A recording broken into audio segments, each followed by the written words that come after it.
School is out for summer, and maybe your summer programming hasn't started yet. And like me, you're watching your kids spend the day on the couch or gaming in their special gaming chair that they made a PowerPoint for you to explain that they needed so desperately they could taste it. And that is okay. That's okay. Our kids deserve to veg out sometimes. They do work hard.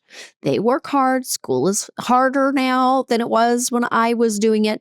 Gaming is a big part of that. I get that, which is why I have some serious choice words for Democrats who don't realize that and refuse to meet our young voters where they are. Young men, they are gaming online. They are watching workout videos. They are eating too much protein. Too much protein. They're watching videos on YouTube that I don't even know about, and I shouldn't know about because I'm a 55-year-old mom, and I know what I do not need to know. I'm not talking cringy Paul Ryan lifting barbells in a backwards hat gym videos. I mean, if you are a political candidate in these new times and you want to reach the enormous 18 to 35 electorate, and actually you want to meet younger kids who are forming their political viewpoint, then you got to make some workout videos. I am serious. You need to meet people where they live. You need to try to talk policy in it. And oh God, please, actually don't. The algorithm will take care of the rest. Stop paying James Carville to send texts on your behalf. The YouTube set does not know who he is. Make a video, put it on Twitch, call it a day. Have fun with it, for God's sake, because if you do not reach our young potential voters there, where they are, somebody else will. They already are.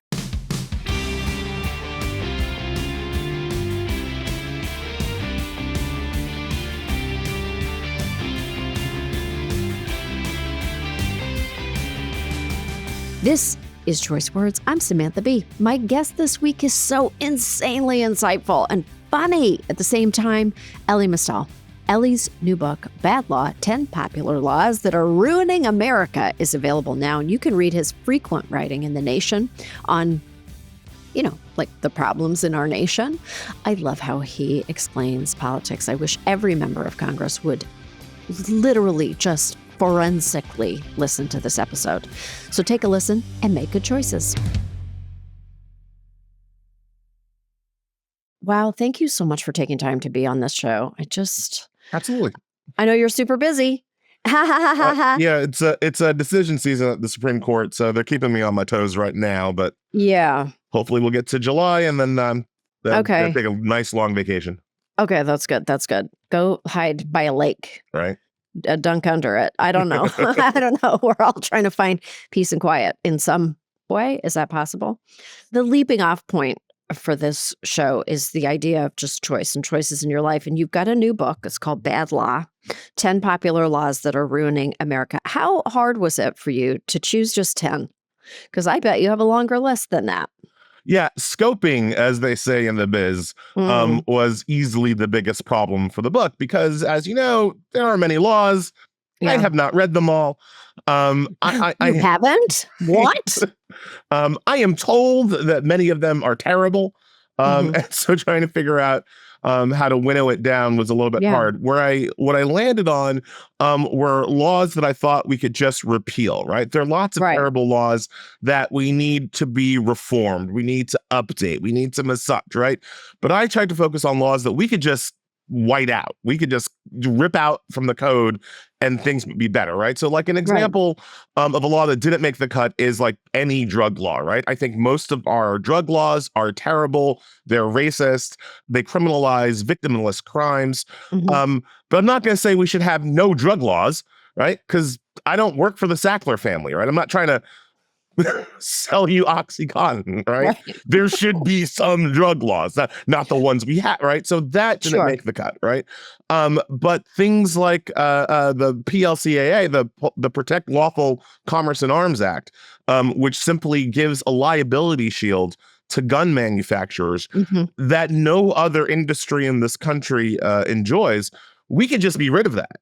We could just be rid of that, and it would help us stop our epidemic of mass shootings in this country, right? It sounds simple. It sounds so logical to me. So what is the actual process of doing that? What is the actual process of ripping it out? And literally, why haven't we done that? And Well, why don't we do this? Is two questions in one, really. right. Well, in the before times, in the long ago, when we had a democracy, right? Like 6 months ago. Right? We had this thing called Congress, right? And Congress would meet. And it wasn't just, Sam, I mean, you're going to be shocked about this. It wasn't just because like they got really good parking spots. What? There were officials who we elected who went to Washington to do our work, our bidding, right? And they would pass laws, or they could repeal laws. And that's all it takes to repeal any of the laws that I'm talking about in this book. You just need, my first book, Allow Me to Retort, I focused on things that, were constitutional and perhaps require constitutional amendments to fix or whatever.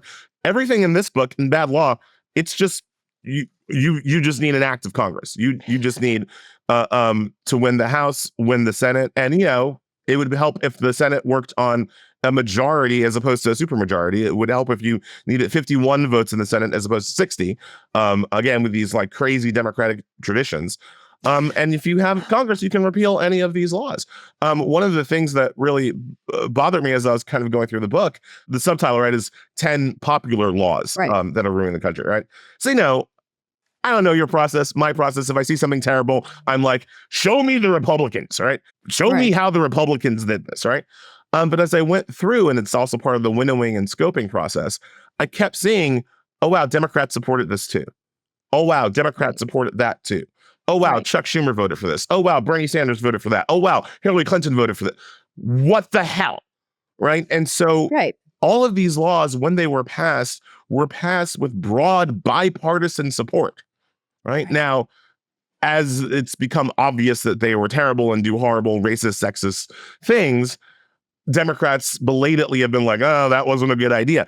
But they haven't gone back and repealed them. Yeah. Even when they have control of Congress, which they did have for 2 years after Biden was elected. Even when they have control of Congress, they don't go back and repeal their own mistakes. I do understand that. And there are, listen, everybody's asking the question, what is wrong with the Democratic Party? But you have articulated one of the most essential ingredients. What the problem is that when we do have control of things, we're always trying to find a balance and trying to be just like, okay, but let's be medium about, let's be very milquetoast about this now, shall we? We don't use power maximally. Right. And so I contrast it to Trump. Right. And I get a lot of, well, if the Democrats acted like that, then we'd be no better than them. Yes, we would be, because we'd be using the powers for good reasons.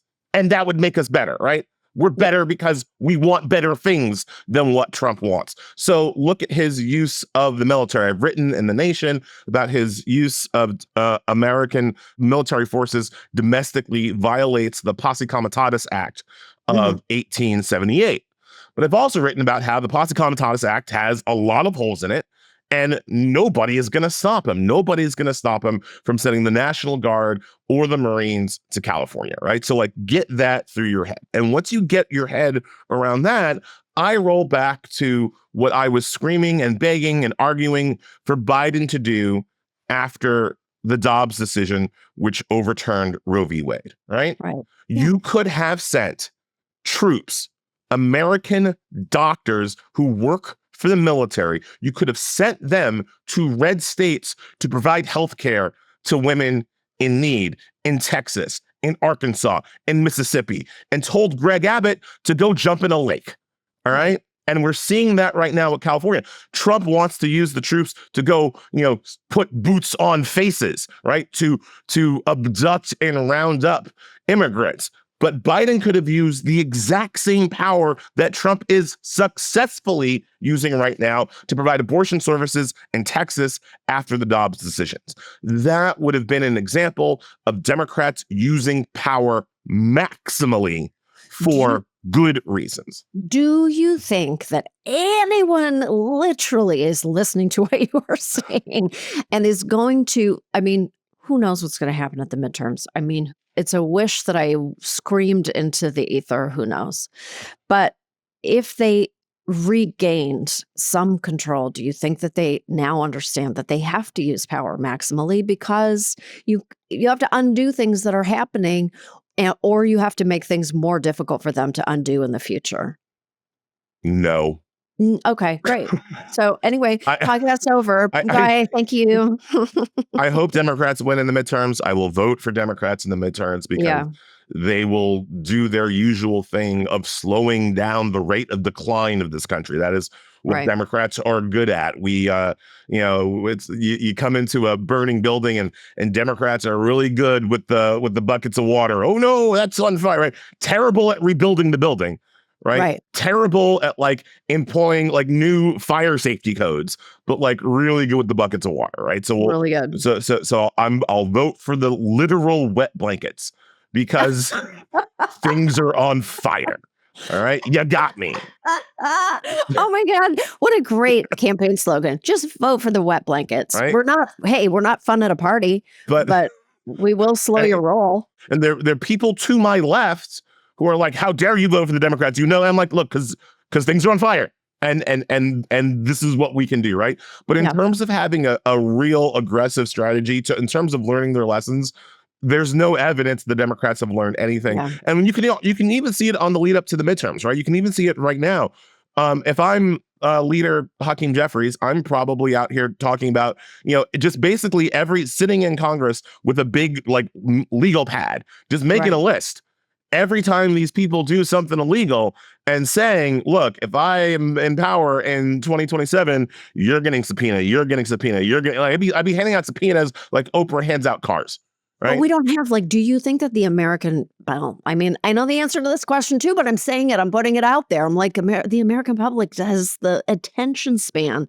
I include myself in this. I'm not going to deny that. I think mine is a little longer than other people's, but the attention span of a goldfish, like we don't subpoenas in years from now. People are going to go for what? I don't remember. I wasn't there. I was getting ice cream. I don't know where I was. Which is why I agree that our attention span is, pathetic. But I've got kids.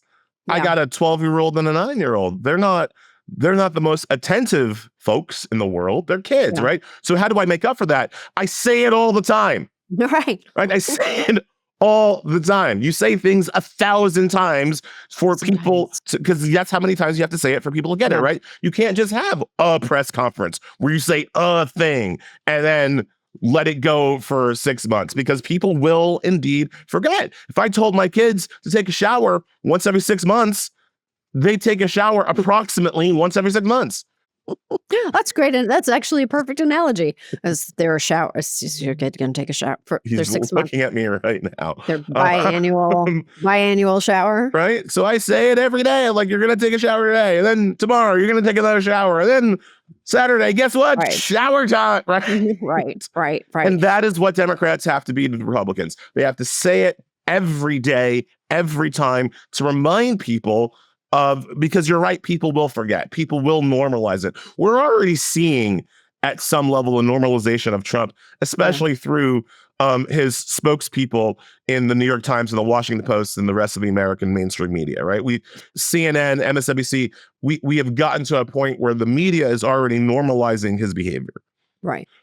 It is on Democrats to continue to make the point that this is abnormal, that this doesn't need to happen, that this isn't how things are supposed to happen. And we need presidential candidates, and we need leadership that can communicate in a way that is contemporary, can understand the levers of communication now, not the way it used to work when times were nice and we were in different wars. And we also have to get younger. I've been telling this story all since the election, but I was at the DNC. Mm-hmm. Not as a VIP, just as, a guy standing in line to get in like everybody else. I was probably getting yelled at in the line by MAGA people more than other people. Probably. But, just regular guy at the DNC, right? But because of my job, there are a couple times you go to Media Row, and if you've ever been to one of these conventions, you know the car wash situation is the TV stations are on top, the radio stations are on the bottom, and it's just WXIB and WKKK and just right down the road, like every station. And so you do the car wash, right? You 5 minutes you're in Cincinnati, 10 minutes later you're in Sacramento, and so you go through all the radio, and then I'm like, well, where's the YouTube? And they're like, oh, the kids there, and they had them in some anti-room that you had to it was in the United Center that you had to go through the locker room to find these people. And I'm like, well, this is where we should go, because no offense to WWX in Cincinnati, Ohio, but the TikTokers are there. Go talk to the TikTokers. So I went to the room, and I was honestly one of the best guests that they could get, because the principals, right? The surrogates, the Josh Shapiros, the Wes Moores, the Gretchen Whitmers, they weren't going to TikTok Row. Right. And that was such a messaging fail. And look, it's hard, especially me. I don't have a staff, right? So I'm talking to some kid. I'm like, what's your name? Let me Google you. Is Jimmy a racist person? Okay, you seem okay. Let's go. Right. You know what? I think the people from WKKK radio are definitely racist. I should have done that one. There was something. I got a feeling about you. They threw me off because it was in Sacramento. I was like, well, how bad? You just realized your business needed to hire someone yesterday. How can you find amazing candidates fast? Easy. Just use Indeed.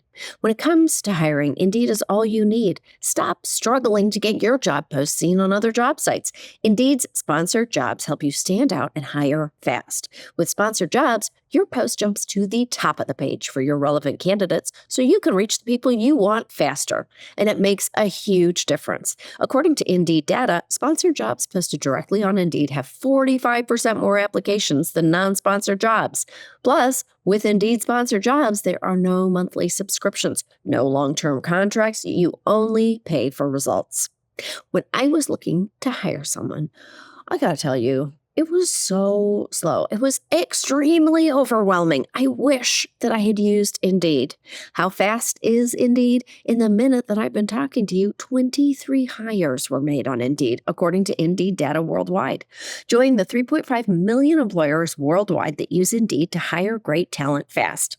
There's no need to wait any longer. Speed up your hiring right now with Indeed. And listeners of this show will get a $75 sponsored job credit to get your jobs more visibility at Indeed.com/SamB. Just go to Indeed.com/SamB right now and support our show by saying you heard about Indeed on this podcast. Indeed.com/SamB. Terms and conditions apply. Hiring? Indeed is all you need. I do love how you say that Republicans come to office with a sledgehammer and Democrats come with just a little bit, just a tiny tube of super glue. Do you think is there any Democrat right now who you think is ready to carry a sledgehammer, who could actually, listen, people are like, who's going to bring us together as a people? I'm like, I think you should have more liberal babies. I think actually the only answer is to crank up that birth rate and just start creating more voters who think the way that you think. But the goal is not to bring us together as a people, right? I am not sure. The goal is not comedy. With these racist MAGA assholes, right?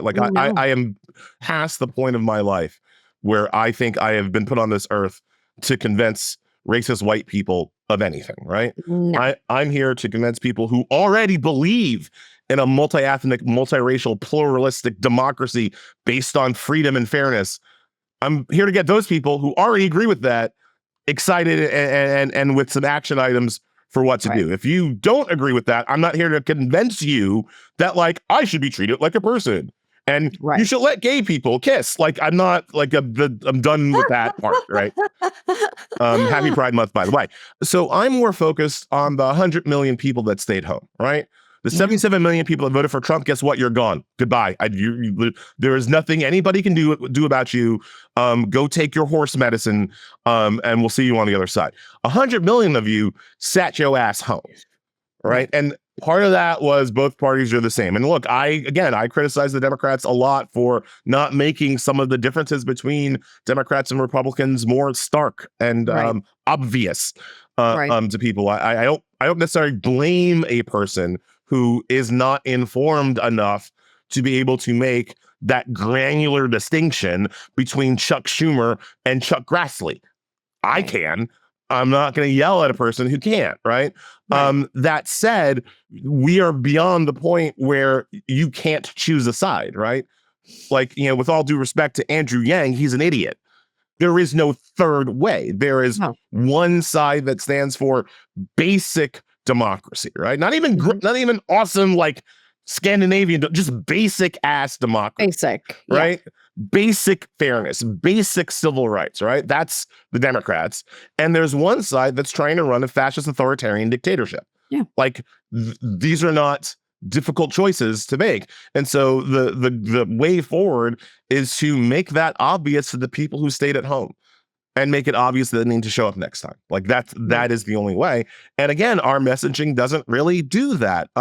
Our policies don't really do that, right? We're so focused on it's the economy, stupid, right? We're so focused on this neoliberalism idea that people vote with their pocketbooks, and a lot of people do, and a lot of those people vote for Trump, right? And there are people who you could get that Obama, Trump, Bernie voter. That person exists, right? That's not that's a real human being. I mean, there are at least 5 of them, right? And so you can get some of those people with an economic message. I am for those progressive economic messages, but there's also something cultural that the party is missing right now, right? Mhm. The way that we defend freedom and equality and fairness becomes so mealy mouth that you lose a lot of, and I'm specifically thinking about young men. You lose a lot of young men. And Right. you fail to inspire a whole larger collection of voters just in the way that you go about defending things that should be obvious and easy to defend, right? Right. I always talk about the abortion thing where for decades, Republicans were out here with like, it's a baby Holocaust. Jesus Christ, every time. Like Democrats, when defending abortion, especially Democratic males, were like, well, sometimes the cheerleader gets knocked up and it's a tragedy, but like, what are you going to do? And so, like, that's Yeah. how you're defending it? How about, it is barbaric to force a person to do 9 months of labor against her will. And you know how I know that? Because the 13th Amendment says right there, forced labor is prohibited in these United States. Just boom, go that way, right? Right. Right. Make that direct appeal to young men. Oh, you don't like abortion rights, so that means you love child support, doesn't it? That's your favorite thing in the world, ain't it? Yeah. Right? All right, fine. So what we're going to do is that we're going to expand child support to cover prenatal care. That's the stick here, right? There are ways to make that argument, right? I work for a super progressive, liberal, proofy, lefty magazine. Sometimes I fight in the magazine because I still watch football. I still watch football. It's not pro so much, but like college football, I'll still watch. And they're like, you're watching these kids ruin their brains. And I'm like, yeah, do you have a beer? Did you make snacks? I'm so hungry. It's tied in the fourth quarter. It's a good game, right? Yes, and it's not my brain that's getting turned into smithereens. So like and I feel like there's got to be a way. There's got to be a way for me to be a progressive liberal male who also watches football, right? Like that still has to work in this country. I keep saying that the next Democratic candidate should run on a straight up platform of like fixing the NCAA, right? And just ending conference realignment. Like their voters there.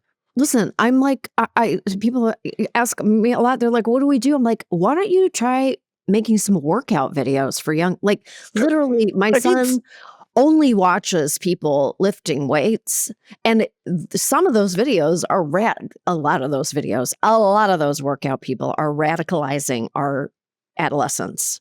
They are literally taking them down a path. They're getting fed all this. First of all, they're getting fed incorrect information about their bodies and what fuels them, because a lot of those people are nuts and they have no are literally on a athletic training at no all. medical training, and half of them are like on the road to getting scurvy because all they eat is goat meat for breakfast, like every single day, and no vegetables or fruit, whatever.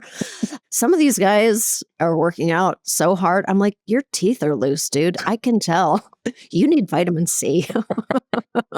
You need some natural sugars. No, I just started But I'm like, if you just made workout videos that were actually about actual working out, you don't have to talk about politics in your work. Right. You just have to bring the algorithm to you. You just have to bring reasonable ideas to young people. And I understand that it's a long game. I talk all the time about my kids watch a lot of video game YouTubes. I'm a gamer. I play a lot of games. Yes. They watch a lot of video game YouTubes. And like, this is a huge opportunity where young men are being radicalized, right?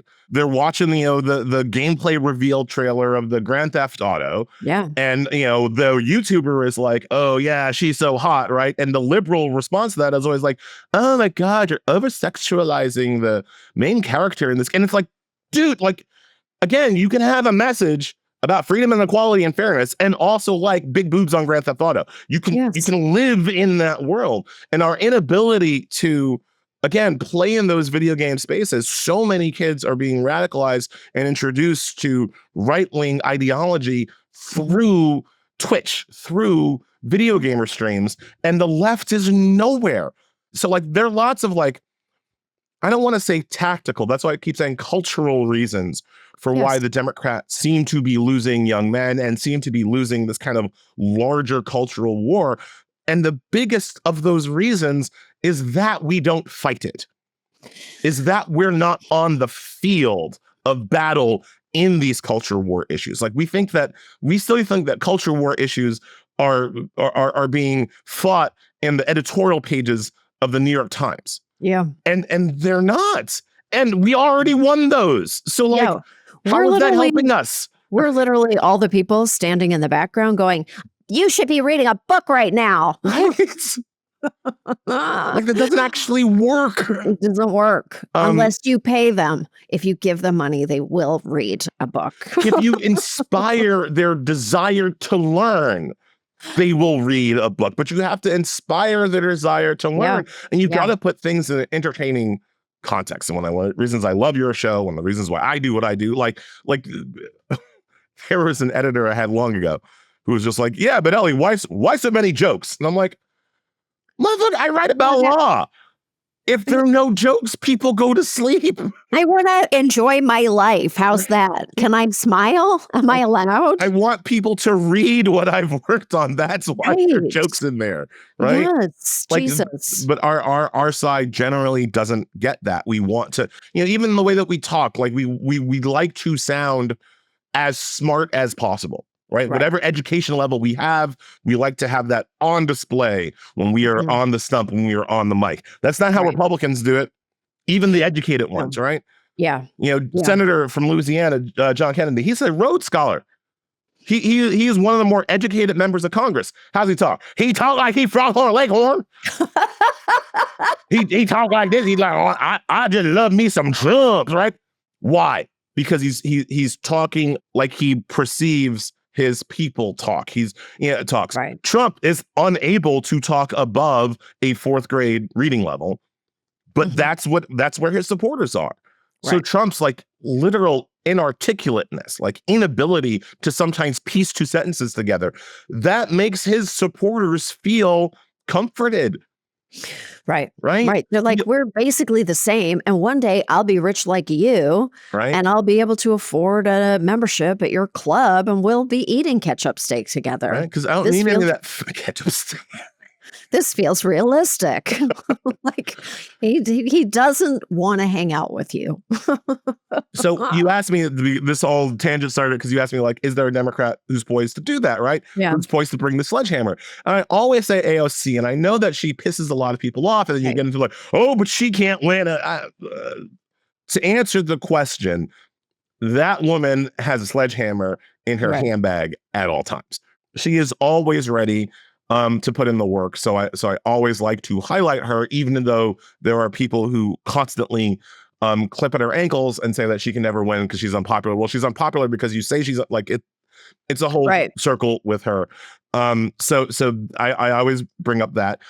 There are candidates who kind of are at a lower level that, like Jasmine Crockett, who have that kind of fire. But like the higher you get, the more you rise in prominence in the party, the more shaved down you get, right? It's a weird thing that we do to our people. Like the higher they go, the more we like shave off their rough edges and put them into, a very common box, right? And it's kind of the opposite of what Republicans do. Like you start off kind of normal, and the further up the chain you go, the more cuckoo for Cocoa Puffs crazy you go, and you let your freak flag fly in order to get to the higher positions in that party. It's really the inverse of what we do.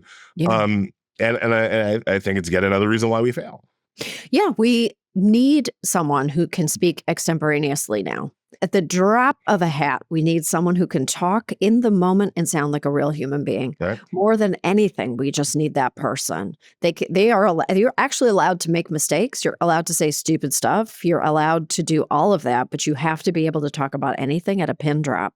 And we really don't allow that. We don't allow for that wiggle room. Everything sounds very suffocating and rehearsed at the top levels, as you say. And then for 4 years, we had someone who really couldn't communicate at all. We live in this like gaff culture. The Democrats are still locked into gaff culture. The idea that, one extemporaneous problem, and it's a ad campaign for 3 weeks, and it's a whole story, right? And that's a very Washington bubble problem.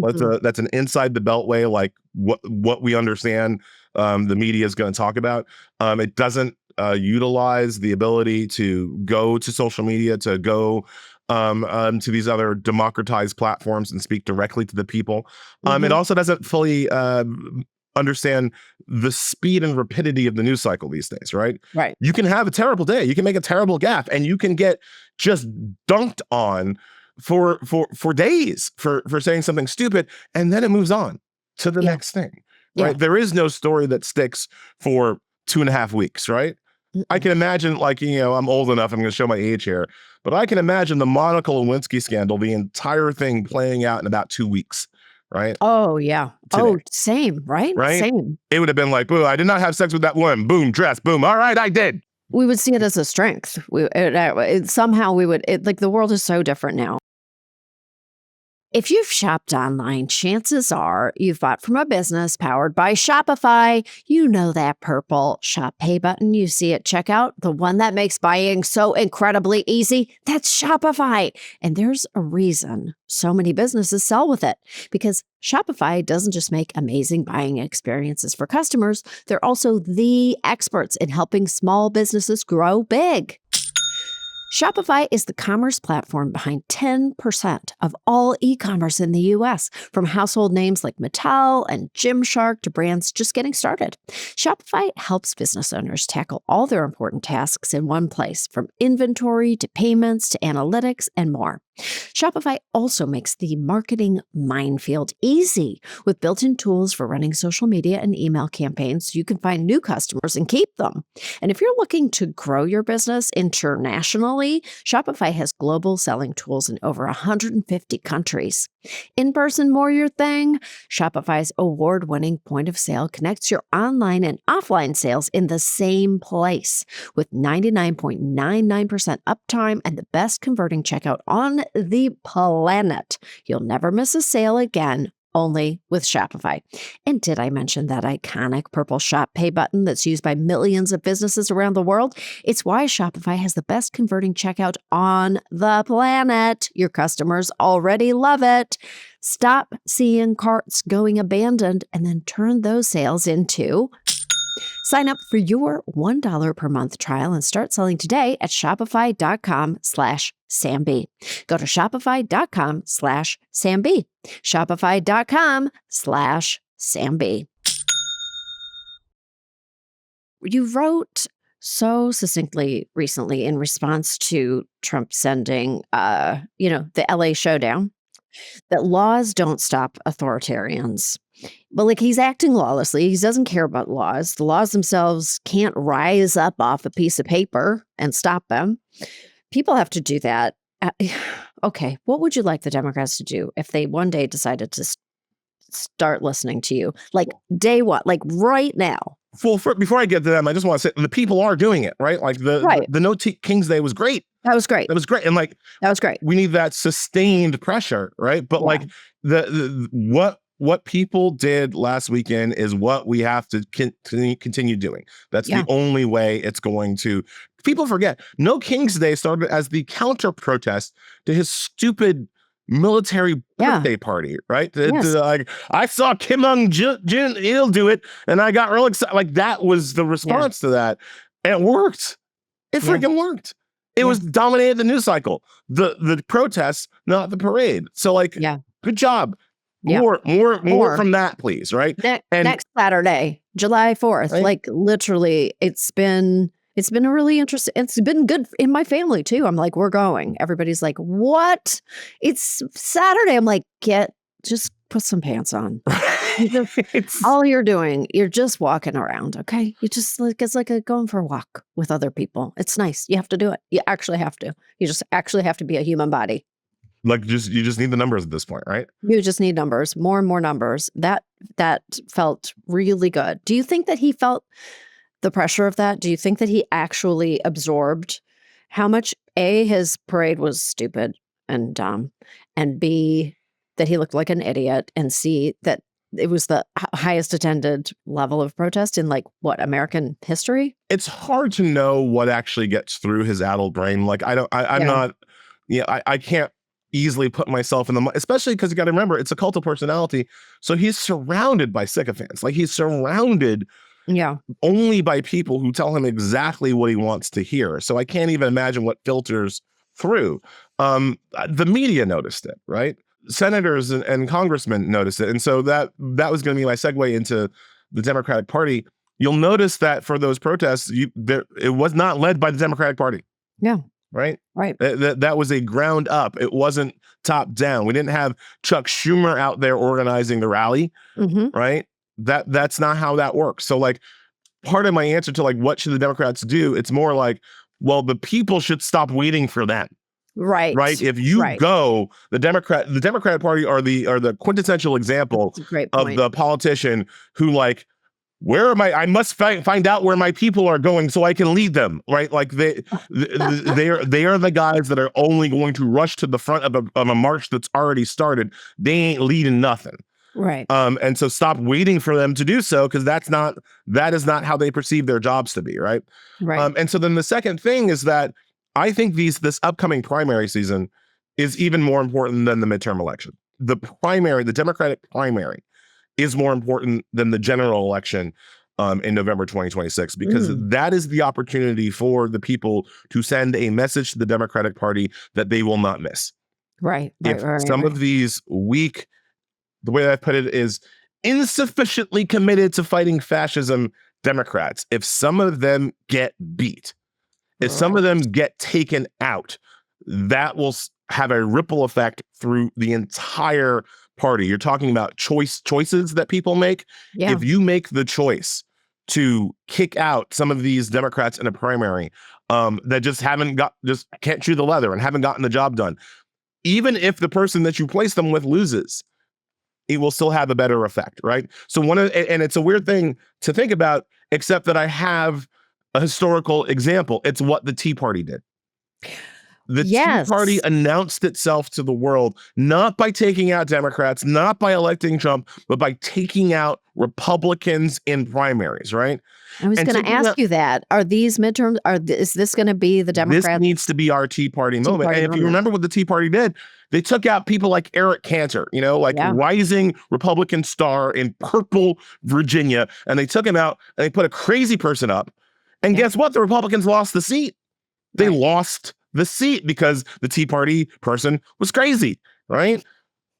Didn't matter to the Republicans. The Republicans were like, oh, wait, for us to even get to the point where we can win a seat, we got to play ball with the Tea Party, right? That's what needs to happen for the Democrats. They need to get taken out. And even if the person that takes them out ends up being unelectable in a general election and costs the Democrats some seats, that's still worth it, because that will still make the party officials understand that they have to be able to competently fight against fascism, to competently use their power, to competently have a plan and agenda before they can even get to a general election. So it's like a controlled burn, kind of. Yeah. It's like a controlled, on purpose, let's go. Let's see what... Take them the hell out, right? I love that expression. See who can't chew the leather. I'm rolling it into my list of homey expressions. I think that's great. We don't have nearly enough conspiracy theories on the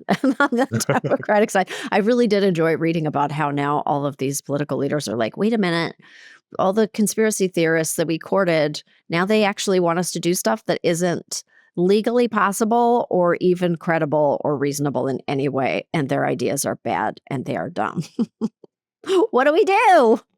The reason why we have fewer conspiracy theorists is because we are just better read, like, and we better understand facts and sources. Right. And so, like, even the most persistent conspiracy theory I've been getting since the election, of course, is that the election was stolen. Trump didn't actually win it. Like, sure. And it's I get why people want to believe that, but it's not true, right? Yeah. He won the most votes. Yeah, he did. There are more racist white folks than people thought in this country. Yeah. He won the most votes. There are more sexist men than people thought in this country, and he won the most votes. Not by a lot. It wasn't a mandate. It wasn't, but he won in a free and fair election. Maybe the last one we'll have, but he won it.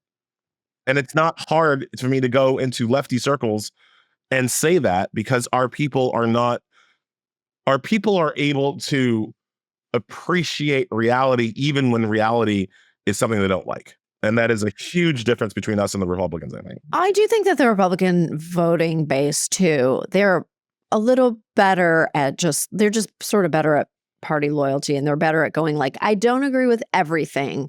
I'm like, don't love the racism or whatever, but I really do want to pay lower taxes. So I'll just like take it. It's just they're just like happy to vote for a leaky vessel. Yeah, I mean, no. I don't know. I feel like the Democrats do it too. Like there's a lot of holding your nose to and pulling a lever for somebody you only agree with 51% of the time. I think that when Democrats don't do that, when liberals don't do that, we tend to be louder about our displeasure, right? We tend to because our displeasure tends to be more principled, if you will. Like, the reasons why people won't vote, won't hold their nose, won't choose the lesser of evils is usually pretty principled, and so they feel particularly righteous by explaining why they won't vote. Whereas when Republicans are like, I'm done with politics, it's much more like individual, like, I'm just done with politics. I'm going to go back to my farm and be done with Washington. Like that's the mentality. So it doesn't lead you to like making a big speech about, you're not, Jack and Few Good Men, right? You're not like, I'm going to get on a plane and go back to my base. Look, can we talk about the Supreme Court a little bit? Because I suppose we have to. I suppose we have to, since any bombshells you're expecting at the end of this. Yeah, I mean, this term? Trans rights, I think, are gonna take a huge hit. I'm very worried about that. There's a huge free speech case that I think will make it a lot harder for kids to access porn. And let me tell you, as I was just saying, that is a Republican idea, that the kids shouldn't have, that it should be harder for 18, 19, 20-year-olds to access porn. And that's something Democrats could use. Just saying. Right. It's right there. They took away your porn, bro. They took away your Pornhub password, bro. I can get that back for you. I just need a vote. I can get that back for you, bro. But obviously the big things at the court involve how they're dealing with Trump on their shadow or emergency docket, right? And the Supreme Court has fallen into a very horrible system here And it's why I keep saying the courts will not save us, right? Because while Trump keeps losing in court, right? Like we understand that he has set a record for the amount of times a sitting president has lost a court case, surpassing his own record from his first term. All those losses make people, especially liberals, feel like he's losing, but he isn't, because all of those losses are coming at the lower court level. And the Supreme Court is working overtime, double time, to correct most of those losses and put them back into the win column. And the way that they do it is very technical, right? Lower courts will impose what's called a temporary injunction, stopping him from doing whatever, mass deporting legal citizens, sending in the military, whatever. Yeah. And then the Supreme Court will lift that injunction, allow Trump's crazy, unconstitutional legal idea to go forward, pending review by the full Supreme Court later, which they almost never get around to. Right. So it creates this space, this delay, where Trump is able to enact his policies, even though they've been ruled illegal by a lower court. Even though they haven't been ruled legal by the Supreme Court, Trump just exists in the interregnum between them. And that is all John Roberts and the Supreme Court's doing to allow Trump to win, because people need to remember the Supreme Court might not like the way Trump goes about it, but they love his policies. They're all Republicans, and they agree with Trump on policy. And the Supreme Court is a policy-making institution just like any of the others. Right. Is Amy Coney Barrett surprising you? No. No, boy. And obviously, I know why you're asking the question, right? Because there was this big article in the Times. She's getting a lot of press on the left because she doesn't appear to be as crazy as the rest of them, right? My friend Ian Millhiser on Vox said that Amy Coney, it's the best line, said that Amy Coney Barrett is like a Disney princess who has been made real and is only now realizing that the guys who drew her were assholes. And she's trying to figure out what to do about that, right? That's great. But like Jessica Rabbit, she was drawn this way. Right. She can only be who she was drawn to be. And so she's struggling with the knowledge that these people are assholes. These people don't actually believe the things that they made her believe, but she still believes them. So what is she going to do? Right. She asks good questions. She acts like she's thinking, but she votes like a Republican. She votes with them almost all the time on almost every case of real import. Where she seems reasonable is because she wants Trump to do Republican, Christian, pro-Jesus-y things in the right legal way. Sam Alito doesn't care how Trump does the Jesus things. He just wants the Jesus things. Doesn't care if Trump does it the right way or the wrong way. Amy Coney Barrett wants him to do it the right way, but they want the same thing. They want the same thing. And and that's what people can't ever forget. They want the same thing. They have different ways of getting to the same conclusion. Now, there occasionally Trump can be so illegal. So I want to say almost unlegal, right? It's right. Just have so few of the normal legal structures involved that it will offend even an Amy Coney Barrett, right? So you have seen a few 5-4 boys versus girls decisions. Right. Based not on the policy outcome, but based on Trump's inability or unwillingness to kind of cross the I's and dot the T's in the normal way. That's nice for what it's worth. So like you lose with 4 votes as opposed to 3, yay. But A, you still lose. And B, when it actually is important, she always votes with the boys. Everybody wants a hero so badly. They want a Republican hero, though, right? Everybody wants a Republican white woman hero to prove that not all Republicans are these racist, sexist monsters. It's the great white. It's literally Amy Coney Barrett is the benefit of the great white hope syndrome, right? Right. So Rocky really could beat all those Negroes in the boxing. No, he couldn't, bro. Like, that's not actually how that would work. But look, I like the movies too, but Apollo Creed in real life kicks his ass. So he's moving on from the Federalist Society. Can you talk about his rift with Leonard Leo? Yeah, that is huge. That feels huge. That is huge. That is the one thing that has happened legally this year that I'm like, oh, that can be good. Where's my popcorn? That can be good. Describe so Leonard Leo is the Svengali of the Federalist Society. And what he basically does is pick all of the judges. They have the Federalist Society has a system, a machine for not just picking judges, but making them. And that's the key. They make judges, from law school. I mean, Leo is active in law schools. The Federalist Society are active in law schools. They make and they shape people into who will become the next judges and justices of this country. And they've standardized the process, right? So like, if I need a district court judge in Texas, I go to the Federalist Society. They got one for me in Texas. I need a circuit court judge in Iowa. Boom, Federalist Society. They got one for me in Iowa. Same guy.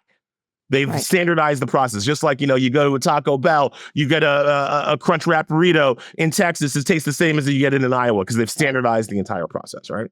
Right. When Trump breaks from the Federalist Society, and the reason why he breaks is because the Federalist Society wants some things that Trump wants, but they want other things that Trump doesn't want, and they control the courts and don't really need him anymore because Trump has given them the majorities everywhere, right? So like, Trump is less useful to the Federalist Society than Trump thinks he is. And that was a huge part of the rift, that they don't need him anymore.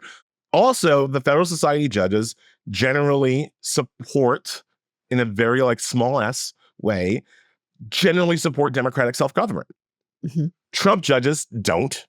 So Federalist Society judges do. Trump has been consistently surprised where judges that he picked because Leo told them to pick them have, for instance, not gone along with his attempts to steal the election after he lost in 2020, have not gone along with some of his anti-birthright citizenship rulings. He was shocked when a Trump judge voted against Trump's tariffs. Right? Because the Federalist Society has a Republican agenda that is different than Trump's MAGA agenda. They intersect at they're 8 points of intersection, but they're two handles where they kind of start to diverge. And Trump, he's such a small, pathetic man. He needs it all. He can't live in a world where somebody agrees with him 98% of the time. He has to have 100% or nothing, right? That's his mentality. So that's where the rift is coming. Right. And it's so those judges affirm rule of law. They're like, well, we're still a democracy. Right. Because the Federalist Society judges are like, no, we want the rule of law because that gives us all the power. Yeah, we want they want control everything. Right. They want people to think that the court is the most powerful institution on the planet because they control the courts, and it's easier for them to maintain control of the courts between presidential appointments and lifetime appointments than it is for them to win in their stupid, horrible ideas in Congress, right? Look at how difficult it is for them to pass the big, beautiful bill, right? The disgusting bill to get rid of Medicaid and all. Whereas you can do that in court pretty easily. And nobody can vote you out because you're appointed for life. So Federalist Society judges fundamentally understand that being in control of the courts is the way to make policy in this country, so long as the courts are respected. Trump's disrespect of the courts is where they have problems, right? How do you see this playing out? Well, the first thing that's going to be really helpful is that it's going to slow Trump down in terms of judicial appointments. Because like I said, the whole point of the Federalist Society is that they've standardized the process of picking judges. If it's the difference between you going to the grocery store and buying a bunch of apples versus you having to go find a tree and pick some apples, right? You can do it. It is possible, but it's going to take you a lot longer than just going to Fresh Direct, right? You can't Instacart that. You got to go out into you got to find the tree yourself. And then, hey, you might get some bad apples, right? You might not have the standardized process to make sure that every apple is right. So it slows Trump's judicial appointments down, and that is great if you're a liberal like me. The downside is that the ones he does find, the apples he does pick, oh my God, those are gonna be some rotten folks. There are gonna be some folks who only believe in Trump, do not believe in anything other than Trump, are just cultists to his personality. Well, even worse than normal, if that's somehow possible. I think the upsides outweigh the downsides. I think slowing him down. I think the fact that it will be harder for him to know what those judges will think about on 15 to 20 other issues that have nothing to do with Trump. Right. Like Trump thinks that every issue involves him, but it doesn't. There are lots. And so one might think that a person who agrees with Trump on X, Y, and Z is going to also agree with the Federalist Society on A, B, C, but that's not necessarily true. Mm-hmm. And one of the real benefits, one of the real strengths of the Federalist Society is that their standardized process for picking judges and making judges kind of locks them into a certain set of decisions across thousands of issues, right? Thousands of cases. Trying to pick people who just agree with you on one or two cases kind of leaves open some number of the other 1,000. Right. Not necessarily that leaves it open in a good way, but like, and I've said this and people have been surprised, like Judge Jeanine Pirro, I don't know what I know what she thinks about Trump. I know that she's part of the cult of personality. I know that she's a terrible judge. I don't necessarily know what she thinks about Pornhub, right? I don't know. I don't know. I'll ask her. Right? You know what I mean? I know what Coney Barrett thinks Jesus thinks about Pornhub. But I don't know what Jeanine Pirro thinks about Pornhub. I don't know what she thinks about sentence reform. I don't know what she thinks about, like, you see what I'm saying, Sam? Like, there are contours here where Trump will get what he wants on the cases that he wants, but some of the judges that he picks are unknown, whereas all the judges that Leo picks are known quantities of bad. Right. We'll see, but it's potentially huge. Okay, well, you know what? I'll take any opportunity to slow it down, just a touch. We got a lot of months ahead of us here. Again, Sam, you and I, wet blanket 2026. Like wet blanket. 100%.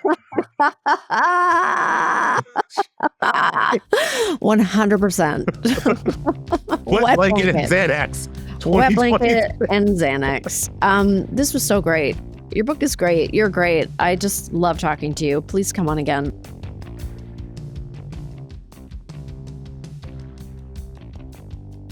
That was Elie Mystal, and I had no choice but to look up one thing. We were talking about how to repeal a law, and I wanted to check what was the first bill ever repealed in this country. And you know what?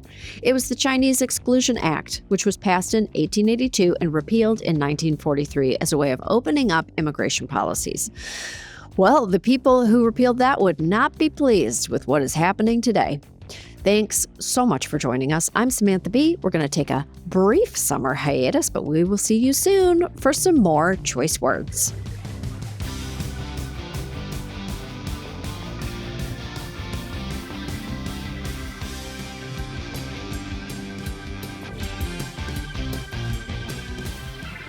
Thank you for listening to Choice Words, which was created by and is hosted by me. The show is produced by Tzvia Baron-Reinstein with editing and additional producing by Josh Richmond. We're distributed by Lemonada Media, and you can find me at RealSamB on X and Instagram. Follow Choice Words wherever you get your podcasts or listen ad-free on Amazon Music with your Prime membership.